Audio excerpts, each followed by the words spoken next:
From the start of the First World War, Germany seized on Britain's greatest weakness, a vast empire, hard to defend, fatal to lose. The gamble was that Britain might risk everything to protect it, even victory on the Western Front.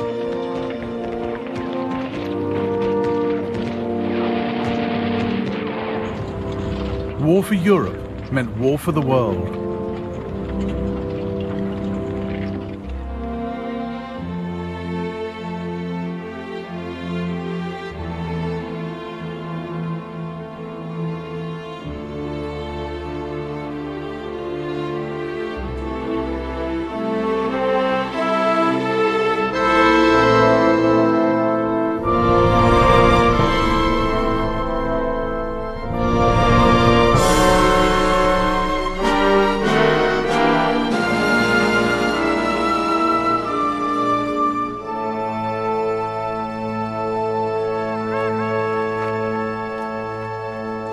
It was Germany's idea to take the war beyond Europe, but it wasn't a bid for expansion, let alone world domination. The aim was to take the pressure off her armies in Europe by attacking the British Empire, hoping to divert Britain's troops, ships and resources to defend distant colonies. Britain also had no thought of a bigger empire. She just didn't want to lose the one she had. So while Germany wanted to open the war up around the globe, Britain was desperate to close it down.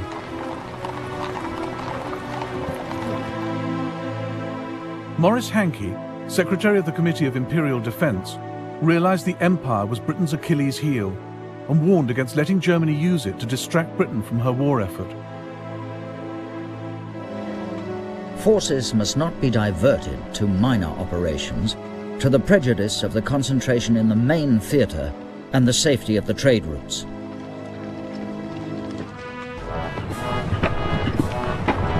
"15 years before, Germany had proclaimed herself an empire builder. The Kaiser had taken his country into the 20th century as a German admiral, creating a global German navy.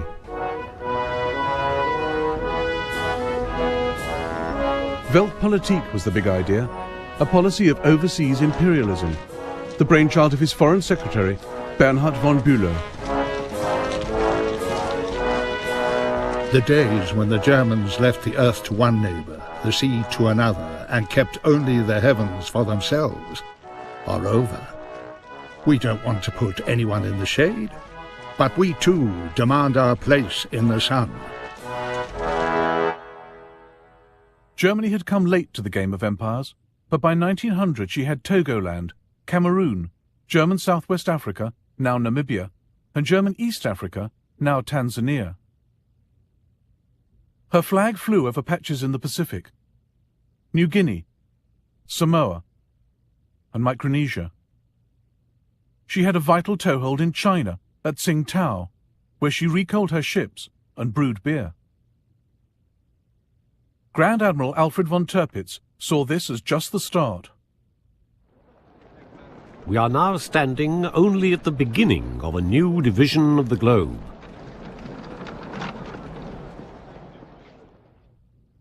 Germany alarmed the world with her imperial tub-thumping. She eyed up Puerto Rico and considered pouncing on the Panama Canal the minute it was completed.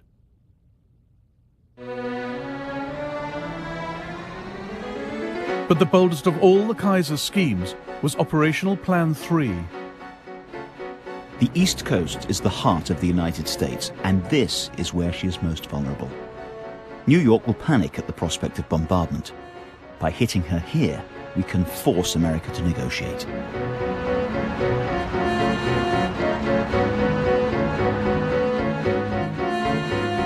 Germany's secret plans from 1903 to attack the eastern seaboard with 60 ships and 100,000 men, to shell Manhattan and capture Boston.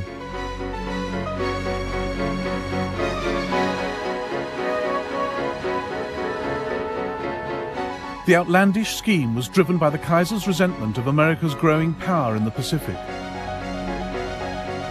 He believed in a militarist state and increasingly hated what the West stood for.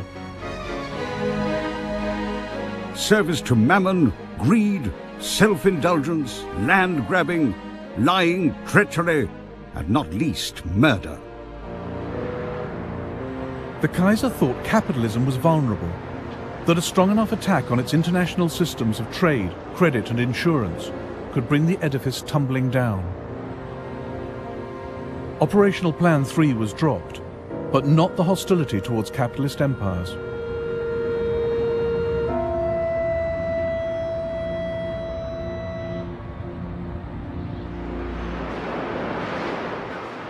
By 1912, Germany had traded in Weltpolitik for a more realistic policy. Now, her military machine prepared for a European, not a global war, and the army got the budget increase, not the navy. The first day of war found Germany's high seas fleet trapped by the mighty British Navy in the North Sea. And all the German Navy had to threaten the entire British Empire was a scattered force of 17 cruisers linked by a wireless network to Berlin.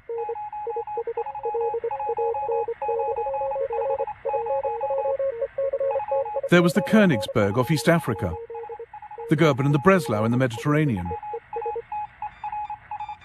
the Dresden and the Karlsruhe in the West Indies, the Leipzig off the west coast of America. But the greatest concentration of cruisers was Admiral Graf von Spee's powerful East Asiatic Squadron, based at Tsingtao in China.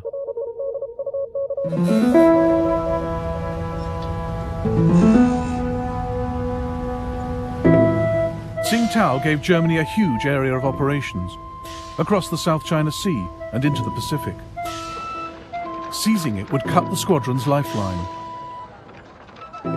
Britain saw the urgency, but lacked the resources. So, 2 days into the war, she turned to her ally Japan.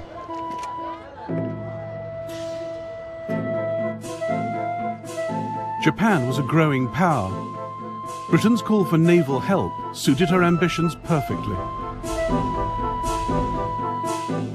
Together, Britain and Japan would capture Tsingtao, vital German base, and the Kaiser's pride and joy. It would shame me more to surrender Tsingtao to the Japanese than Berlin to the Russians. On the 2nd of September 1914, 60,000 Japanese troops landed up the coast, violating China's neutrality. They met up with 2,000 British and closed in on the German garrison of 4,500. It's unbearable. All we can do is sit and wait for this bunch of monkeys to arrive. Every day they get a bit closer. No one expects to get home in one piece. No hope of reinforcements. The noose around our necks is getting tighter and tighter.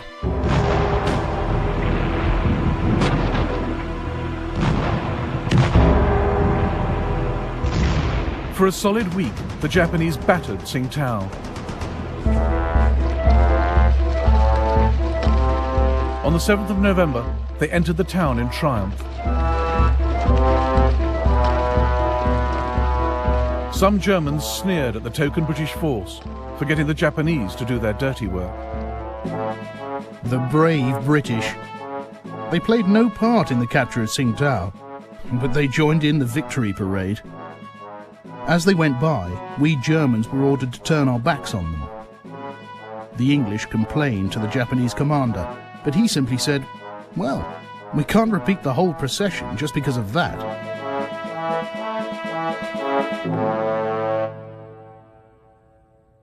The capture of Tsingtao gave Japan a launch pad to pursue her empire building.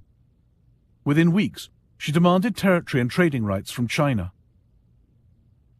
Japan also seized all German possessions north of the equator. Australia and New Zealand were quick to steal those to the south. Much to America's frustration, Britain had empowered Japan in the Pacific. Key stage in a process that would lead, a quarter of a century later, to Pearl Harbor.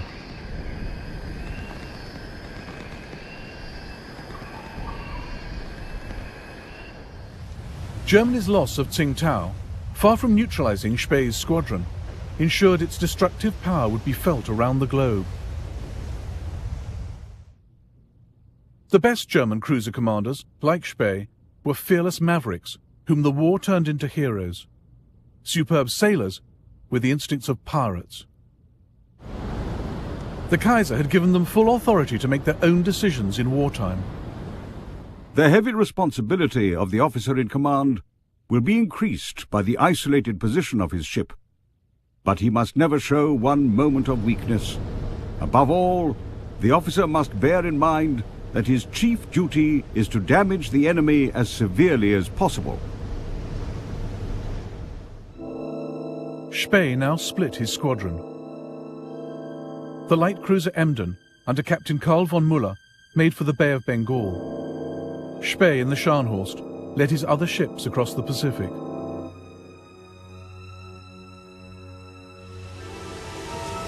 I'm quite homeless. I cannot reach Germany. I must plough the seas of the world, doing as much mischief as I can. At the Admiralty in London, Winston Churchill fretted about where Spee would show up next. The vastness of the Pacific and its multitude of islands offered him their shelter, and once he had vanished, who should say where he would reappear? He was a cut flower in a vase, fair to see, yet bound to die. But so long as he lived, all our enterprises lay under the shadow of a serious potential danger.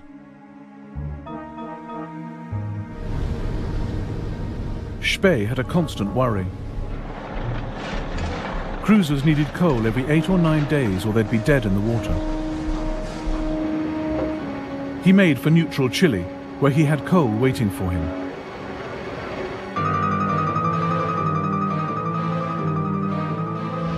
On the 1st of November 1914, he ran into a British fleet off Coronel.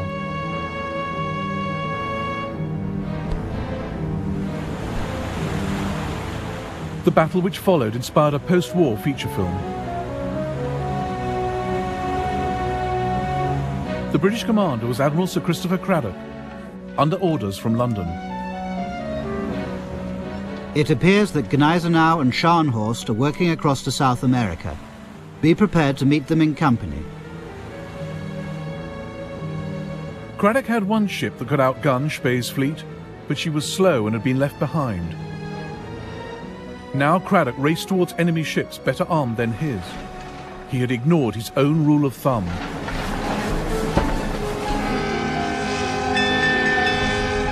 A naval officer should never let his boat go faster than his brain. I immediately ordered Scharnhorst and Gneisenau to go full steam ahead, and within 15 minutes I was racing against heavy seas at 20 knots and came to lie parallel with him.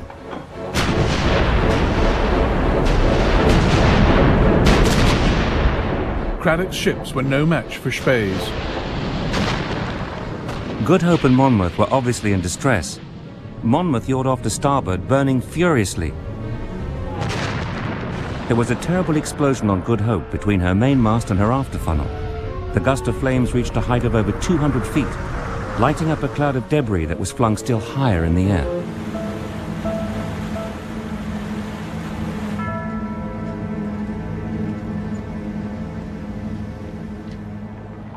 "1,600 British sailors were lost.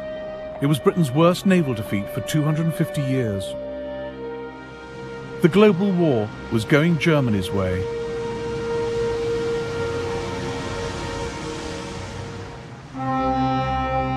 It is only when you get to see and realize what India is, that she is the strength and the greatness of England. It is only then that you feel that every nerve a man may strain, every energy he may put forward, cannot be devoted to a nobler purpose than keeping tight the cords that hold India to ourselves. Britain's empire and trading network was the single biggest resource she brought to the war. And India was at the heart of it. The cords were never tighter. All the more reason for Germany to want them cut.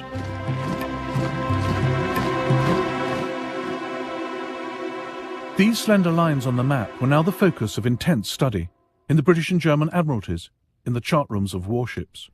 Fingers traced the vital shipping lanes, through the Suez Canal, around South Africa's Cape. Minds pondered how to protect them, how to sever them. And one of the sharpest minds was on the bridge of the German cruiser Emden. A month after she left Admiral Spee's squadron, Captain Karl von Müller steered her into the Bay of Bengal. In 1932, the Germans made a feature film about his odyssey.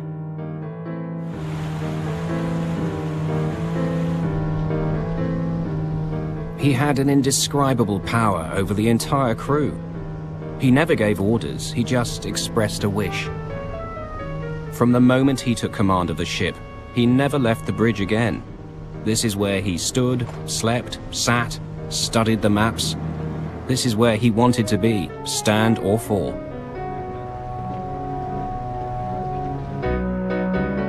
The Emden sometimes rigged a dummy funnel to look like a British cruiser.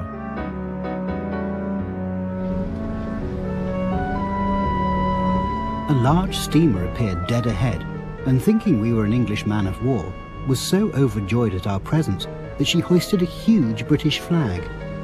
I'd like to have seen the look on her captain's face when we hoisted our flag and invited him most graciously to tarry with us a while. Captain Müller became famous for taking all crew and passengers safely onto the Emden before sinking their ship. We always allowed them time to collect and take with them their personal possessions. They usually devoted most of this time to making certain that their precious supply of whiskey was not wasted on the fishes. Müller regularly released his grateful captives.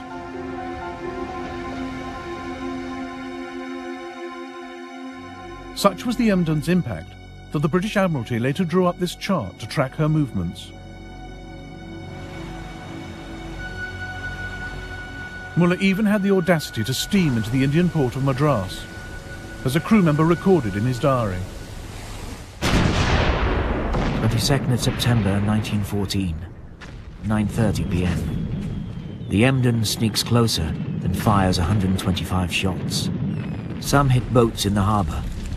Huge columns of fire rise above the oil tanks. The coastal defences open fire, but they all fall short. 23rd of September. We are now 100 miles away. We can still see the fires at Madras.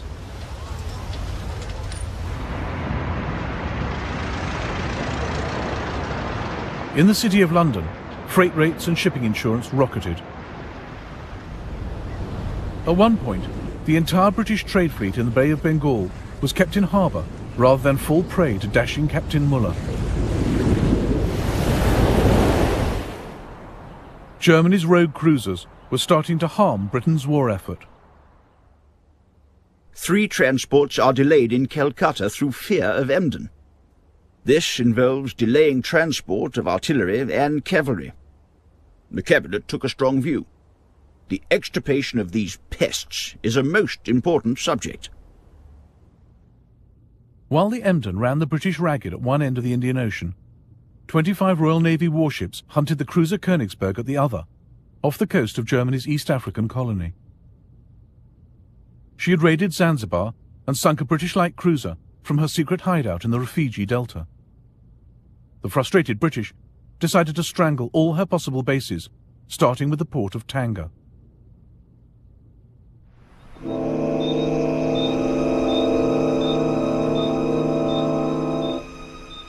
On the 2nd of November 1914, the British steamed into this bay.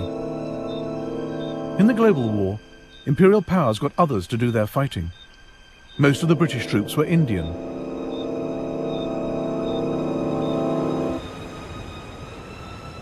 Their arrival was closely watched by Thomas Planton, a 16-year-old African fighting for the Germans. The approaching British ships had all their lights blazing and seemed to be making no attempt to conceal their presence. We were in position with machine guns, waiting in ambush for them, and many of them were killed when they started to come ashore. A lot of them were killed before they even got out of the water.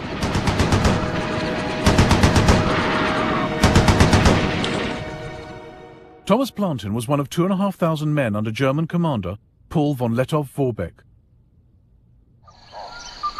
The British thought taking Tanga would be a pushover, but they reckoned without Lettow.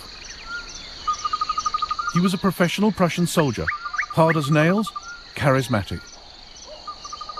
Von Lettow was a remarkable soldier, but stubborn and single-minded to a degree I have fortunately never experienced before. His most remarkable quality was the reckless energy with which he pursued his goals.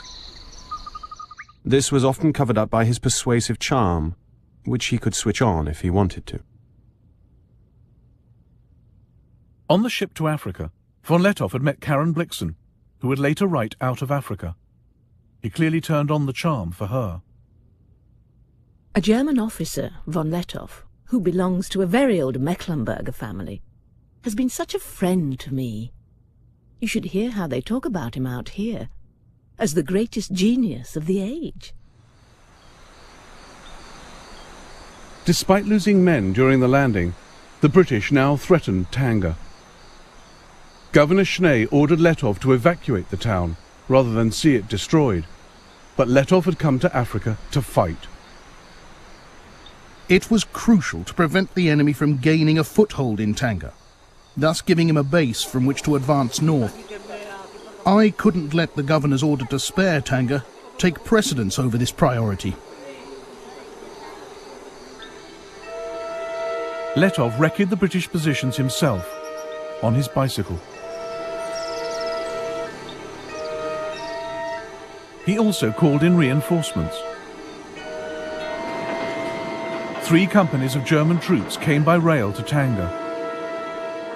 Here, on the 4th of November 1914, they met the British Indian soldiers, raw and poorly trained.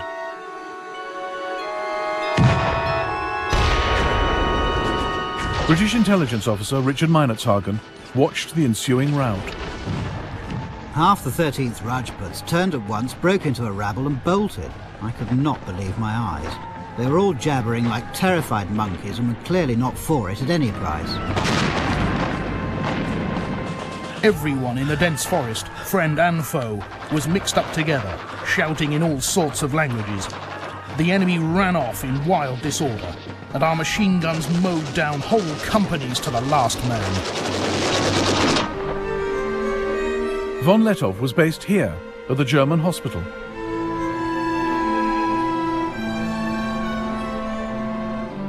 After 2 days of heavy fighting, the British sent Richard Meinertzhagen to negotiate a surrender. The Germans were kindness itself and gave me a most excellent breakfast, which I sorely needed. We discussed the fight freely as though it had been a football match. It seemed so odd that I should be having a meal today with people whom I was trying to kill yesterday. It seemed so wrong, and made me wonder whether this really was war, or whether we'd all made a ghastly mistake. The German officers were all hard-looking, keen and fit. They treated this war as some new form of sport.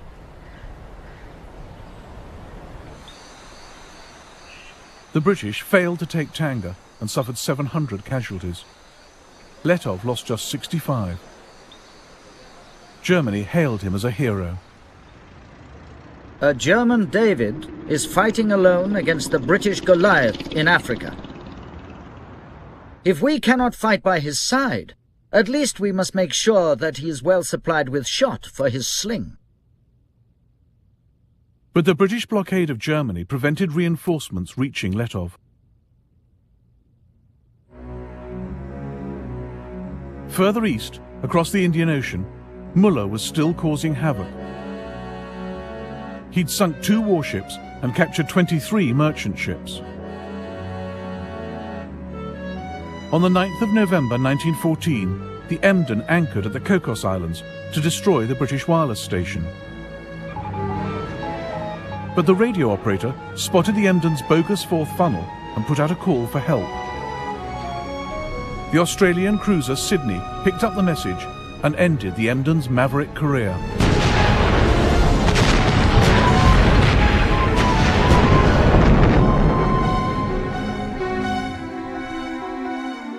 Captain Muller was taken prisoner, He and the other survivors were well looked after. Dear loved ones, I'm well and healthy. The British were very friendly. They took loads of photos of us and asked for our addresses to send us the snaps. Yours, Walter.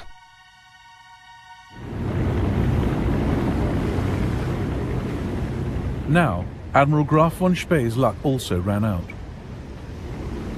Britain took the risk of detaching 2 of her latest battlecruisers from the crucial North Sea blockade of Germany to deal with him. On the 8th of December 1914, German commander Hans Pochhammer sighted their huge masts as they recoaled in Port Stanley on the Falkland Islands. He realized the Germans were outgunned and outpaced. We choked a little at the neck. Our throats contracted and stiffened. For that meant a life and death grapple, or rather a fight ending in honorable death. The German fleet tried to get away, but the British battlecruisers were too fast. At 1:25 p.m, Spee turned to face them. But the British were careful to stay out of range of his guns, firing their own from 16,000 yards.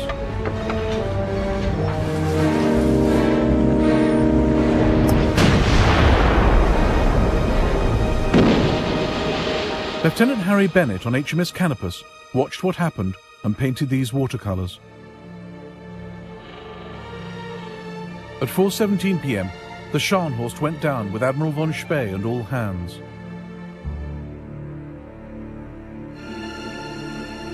At 6:02 p.m, the Gneisenau sank with most of its crew, including Spee's younger son Heinrich.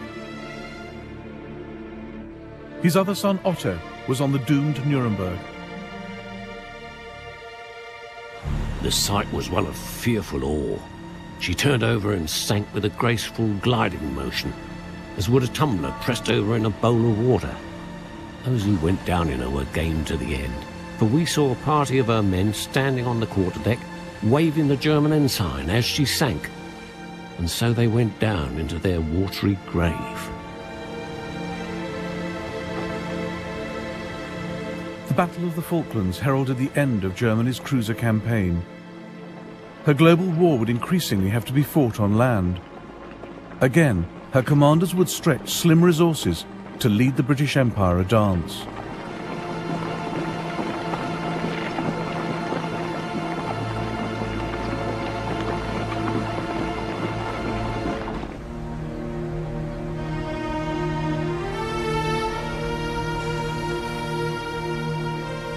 The Suez Canal presented a rare opportunity for Germany to harass the British Empire.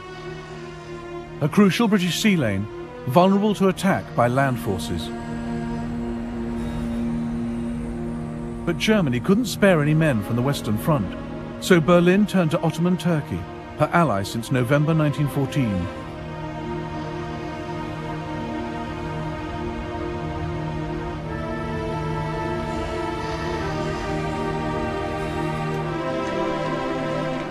The Turkish Fourth Army was stationed in Palestine, just 150 miles from the Suez Canal.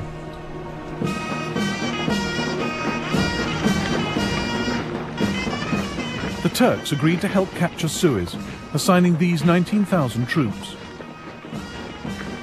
They saw it as the first stage in their own reconquest of Egypt and Libya.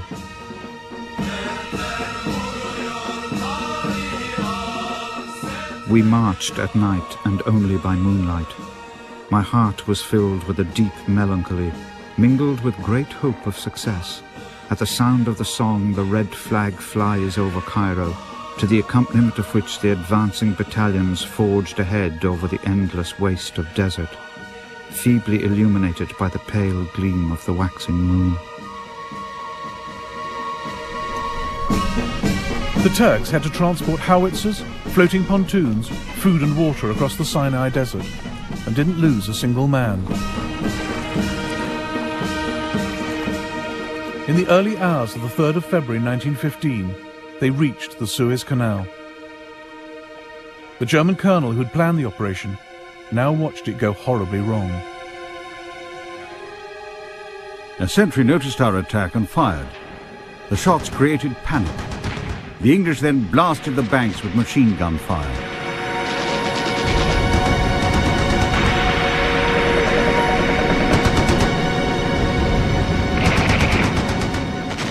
The Turks found the canal defended by 9 British warships and 30,000 Indian troops dug into defensive positions. The Ottoman troops suffered 1,200 casualties.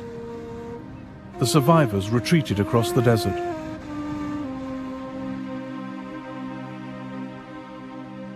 The attack had failed, but Africa was now a battleground in Germany's global war.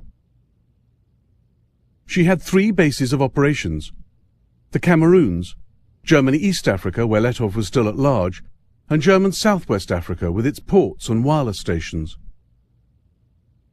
Luckily for Britain, she had a colony right next door. Unluckily, it was the one whose loyalty she could least rely on.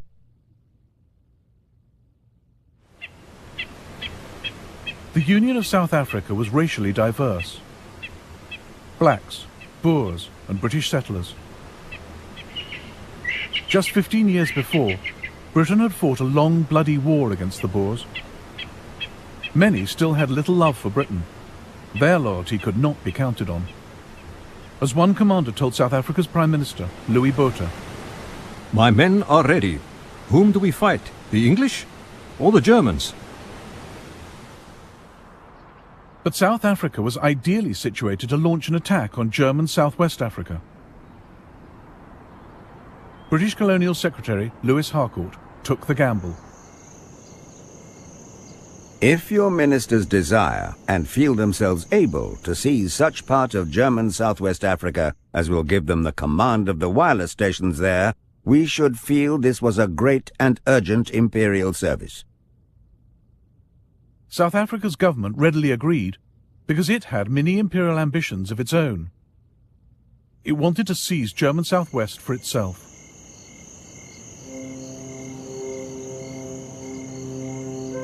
On the 14th of September 1914, South African forces crossed the Orange River into German Southwest.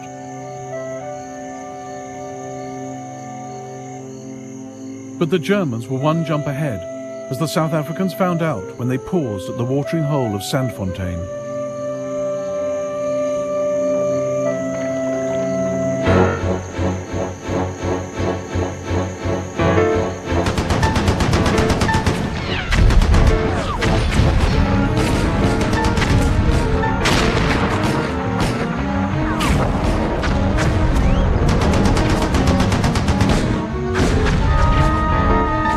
The South Africans were beaten, but there was worse to come.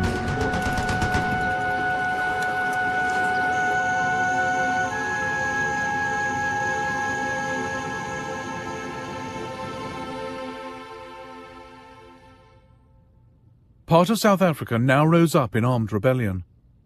Commanding the forces in the Northern Cape was Manie Maritz. Fearless and uncompromising, Maritz had fought a vicious guerrilla campaign against Britain in the Boer War. His sympathies lay entirely with Germany. I received a telegram ordering me to take a large commando into German Southwest Africa. I was determined not to fight on behalf of the British Empire, and my officers and troops were in full accord with me. In October 1914, Manie Maritz crossed the Orange River into German territory at Squeet Drift to enlist German support.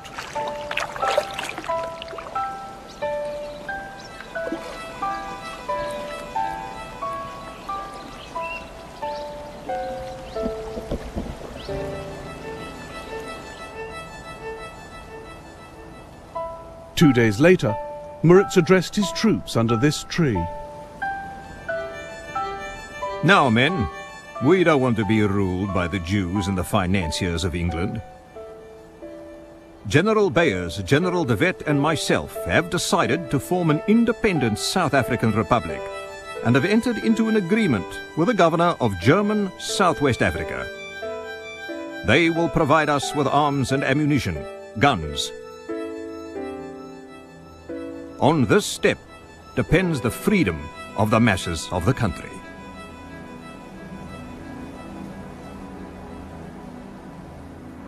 Britain's request for help had brought her dominion to the brink of civil war. In London, the Colonial Secretary Lewis Harcourt feared the breakup of the Union of South Africa. He secretly ordered 30,000 Australian soldiers diverted to the Cape to smother the rebellion. Safety of the Union is first and paramount consideration. We attach no importance to German Southwest Africa in comparison. The Australians weren't needed.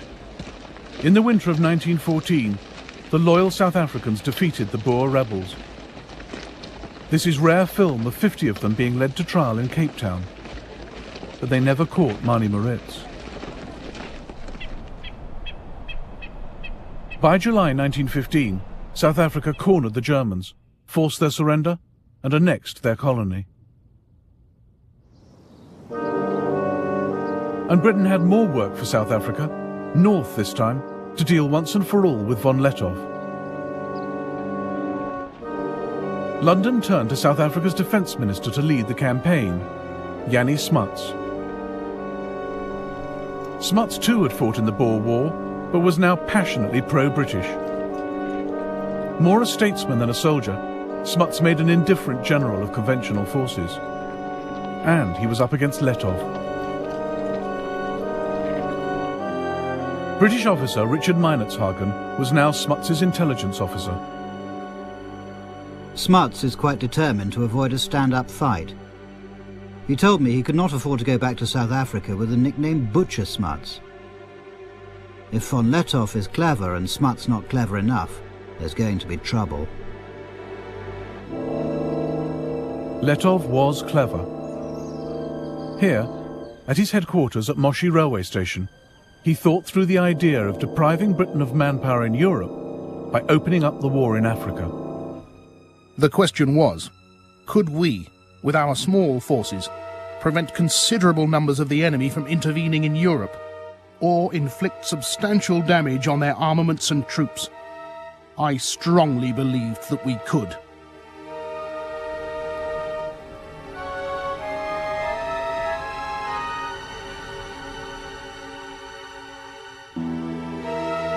By August 1916, Lettow had become expert at his cat-and-mouse game. Von Lettow is slippery and is not going to be caught by manoeuvre. He knows the country better than we do. I think we're in for an expensive hide-and-seek, and von Lettow will still be cuckooing somewhere in tropical Africa when the ceasefire goes. Smuts has cost Britain many hundreds of lives and many millions of pounds.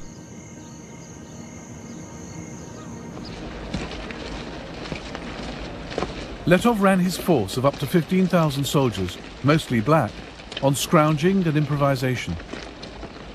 No supplies from Germany reached him after March 1916, but he made a little go a long way, as Ludwig Deppe, one of his medical officers, noted.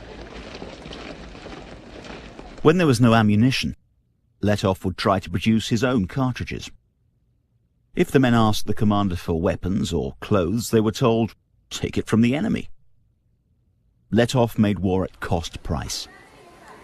You'd have been justified in displaying this war at a country fair with a for sale sign. Cheapest war in the world.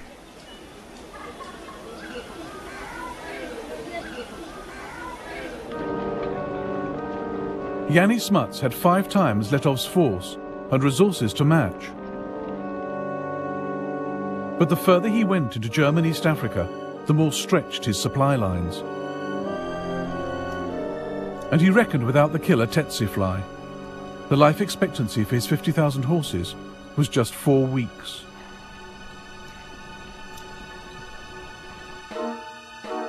Torrential rain, mud, dust and boiling heat further slowed his progress. Intelligence was sketchy, maps inadequate. Telephone cable often had to be raised to 8 meters to avoid damage by giraffes. Thus is like warfare of bygone days. We come along where no road had ever been, where probably white man had never trod before. The river is in flood and we can't get across. On the other side, the German patrols are watching us, but the crocodile hold the peace between us very successfully.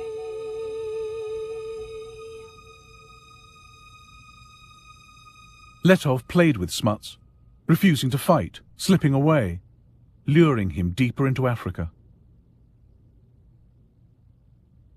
As they went, they spread the war's grief and destruction, dragging in more and more of the people of Africa.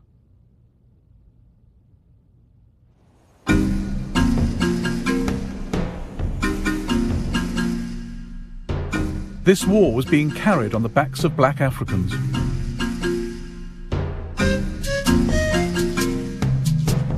For the Letov campaign alone, the British recruited over 1 million black porters.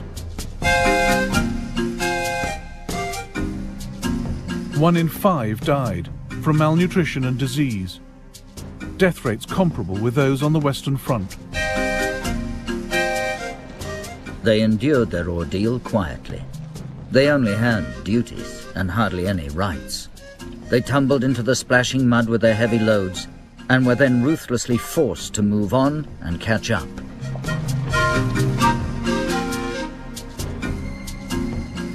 Oh, the Lindy Road was dusty, and the Lindy Road was long. But the chap what did the hardest graft, who could not do but wrong, was the Cavarondo porter, with his Cavarondo song. It was, "Come here, porter." It was, "Amera, here, git." And Amera didn't grumble. He simply did his bit.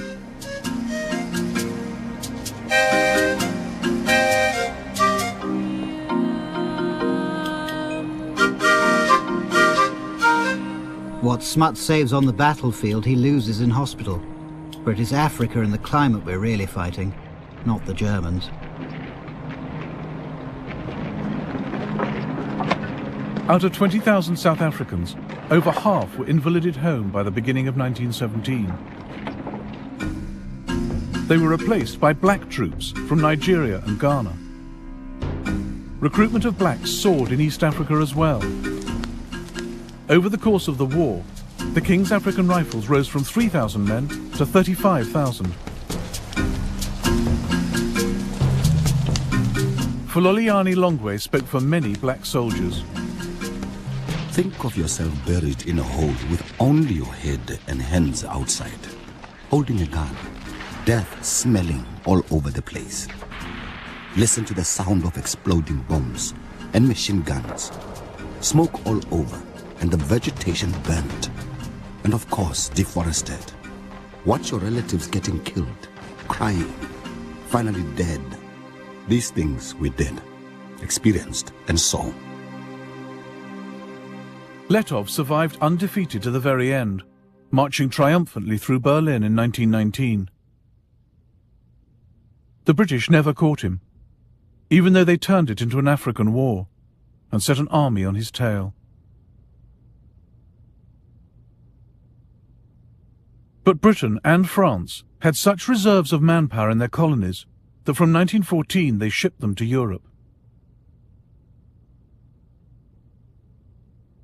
Remarkable French colour photographs of the world that came to serve on the Western Front.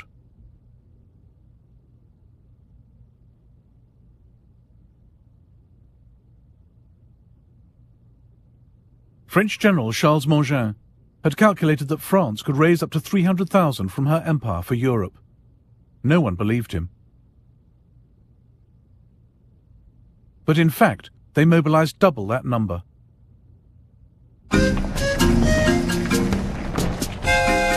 Black troops have precisely those qualities which are demanded in the long struggles of modern war. Endurance, tenacity, the instinct for combat, the absence of nervousness, and an incomparable power of shock. Not only do they enjoy danger, a life of adventure, but they are also essentially disciplinable.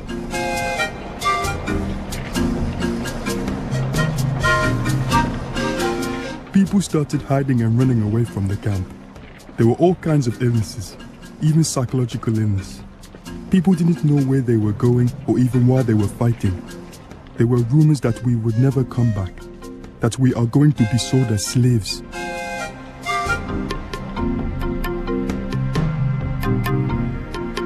India provided Britain with 1.75 million men in the war.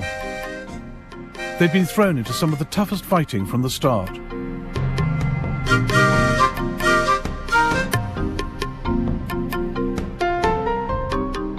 One Indian wrote to a friend,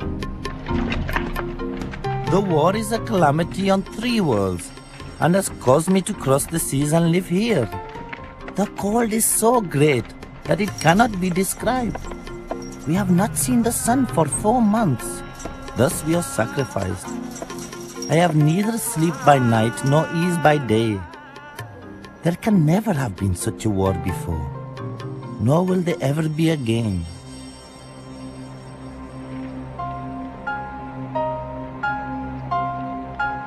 Some men, like Jason Jingo, used to the habitual racism of colonial rule, returned home with greater self-esteem.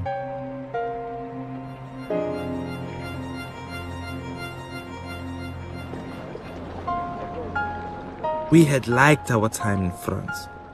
It was our first experience of living in a society without a color bar. We were different from the other people at home. Our behavior, as we showed the South Africans, was something more than they'd expected from a native. We had copied the manners and customs of the Europeans, and not only copied, we lived them.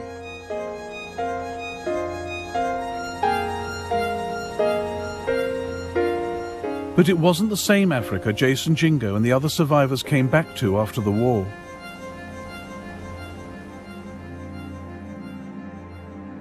The empires which once carved it up had now turned parts of it into a wasteland, as German medic Ludwig Deppe realized.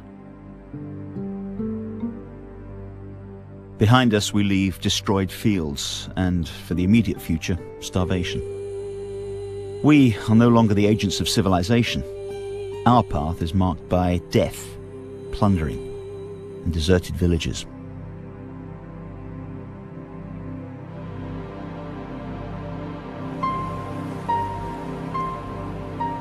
It would be years before African nationalism took off, but a few had begun the journey. In 1914, John Chilembwe challenged the basis of the war and Africa's place in it. And his words would haunt colonial officials for years to come. Let the rich men, bankers, titled men, storekeepers, farmers, and landlords go to war and get shot. Instead, the poor Africans who have nothing to own in this present world, who in death leave only a long line of widows and orphans in utter want and dire distress, are invited to die for a cause which is not theirs.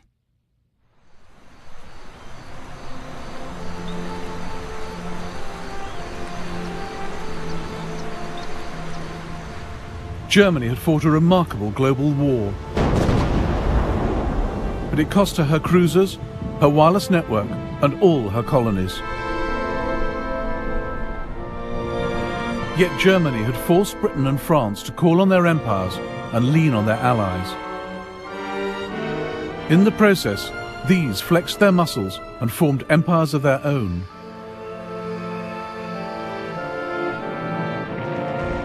The First World War saw the last scramble for Africa. And the ideas the Kaiser had so hated, land grabbing, avarice and capitalism, had in fact been spread wider. For the moment, imperialism looked more successful than it had ever been.